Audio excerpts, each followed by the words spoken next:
So I have a couple questions for you, and I'll try to make them easy. How many of you have a brother or sister? All right. So for those of you who have siblings, how many of you have stuff that's just for you?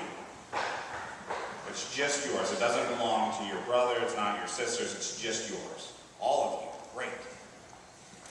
How often do your brothers and sisters use your stuff? Do they ever use your stuff? You can be honest with me. You're in church, so. So sometimes they use your stuff. Do you ever get mad when they use your stuff? Yeah. I know I have a brother who's 3 years older than me. And when he would use my stuff, I'd get really mad.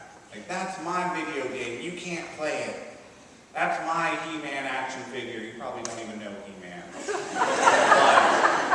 But it was a big thing when I was a kid. And he would take my He-Man action figures and I'd get so angry. But we have a message from the gospel that's about doing the opposite. So we have this message where there are a bunch of people, there are over 5,000 people gathered together. And they need to eat, they need food. And the disciples are concerned, so they say, Jesus, why don't we send them away so they can go buy food? Tomorrow's another day. And Jesus says, yeah, you guys can feed them, it'll be okay. And the disciples say, Jesus, we only have 5 loaves of bread and 2 fish. And these aren't big loaves of bread. They're not giant loaves of bread that are the size of cars. They're regular sized loaves of bread. So how are we going to feed 5,000 people with just 5 loaves of bread and 2 fish? Could any of you do that? If you had only a small amount of food, do you think you'd be able to give it away to 5,000 people? No. Well, Jesus said, you can do it. So he said a prayer, and he blessed the bread, and the disciples went, and they gave it out, and sure enough, everybody had enough food that they were full. Isn't that amazing? That even starting off with something small, it can become something really big. And so I tried to do a science experiment last night. It didn't go the way I planned, so bear in mind. So unfortunately, I won't be able to show you this in action. But sometimes you can start with something small, like this. You can go ahead and pass that around. It's just a little tiny dinosaur. It's a tiny little dinosaur. And it starts off so small, but sometimes under the right conditions, if you allow it, it can grow to be this big. So, it's a little wet, so be careful. So, sometimes something as small as those little toy dinosaurs can grow to be as big as that. And that was just by putting it in this little glass of water. That's all it took. And unfortunately, it takes about 2 hours for it to grow. I was really hoping it was going to be exciting. You'd be able to see it grow.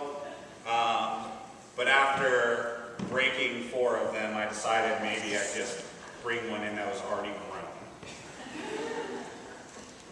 So, Jesus was able to get something small, like 5 loaves of bread and 2 fish, and make it grow so much that it fed over 5,000 people. But that's not the end of the story. If you were listening, at the end of the meal, they collected food back.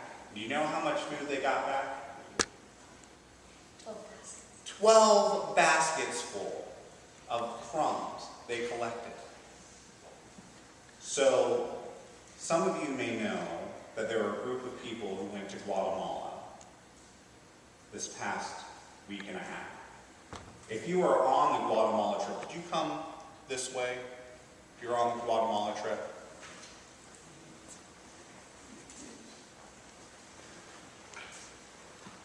there are a couple people who are not here this morning. But, so the other part of this gospel message is that sometimes when you're in that mode where you don't have a whole lot, but you give it anyway, you find out you get so much more back than what you gave. And so I wanted the people who went on this trip to Guatemala, in 10 words or less, to just say something about what they got from Guatemala that was more than what they gave going down. And we'll start with the CEO of the trip.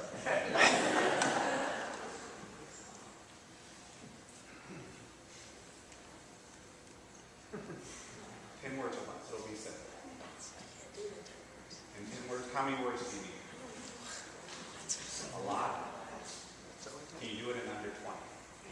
All right, under 20 words. New restriction, under 20. I liked how all the kids were always so happy, even though they had so little. It was just cool to see how their look on the world was so positive.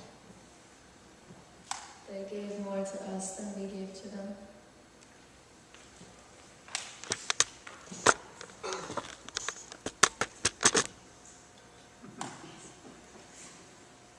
20 words or less. What did you get? That was more than you gave. What did I get? What did you get out of the trip? Aside from souvenirs. I got a lot of those. I got friends.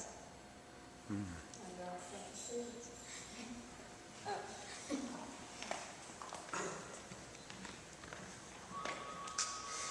Probably gonna have to ditto that one. Got friends too. Got a deep understanding for the wonderful ministry and the invaluable work that are done by two incredible sisters over in Guatemala. Thank you. You all can go back to your seats. So you see, they went down thinking, like, all right, I'm going to do some work. I'm going to help them out. It's going to be so great. They're going to be so thankful for what I've done for them. And all of them found out that they got something far more in return. That was worth so much more than whatever they gave to go down to Guatemala. So, I have another question for you. It's a yes or no question. Do you think that going out this week, you can reach out with love to other people? And not just reach out to love, but allow yourselves to be loved in return. Can you do that? Because if you do, you'll find that when you reach out to other people and you allow yourself to receive in return, you get back far more than you offer. So keep offering love to other people. And if your brother or sister wants to use your stuff, maybe it's not the end of the world. Okay?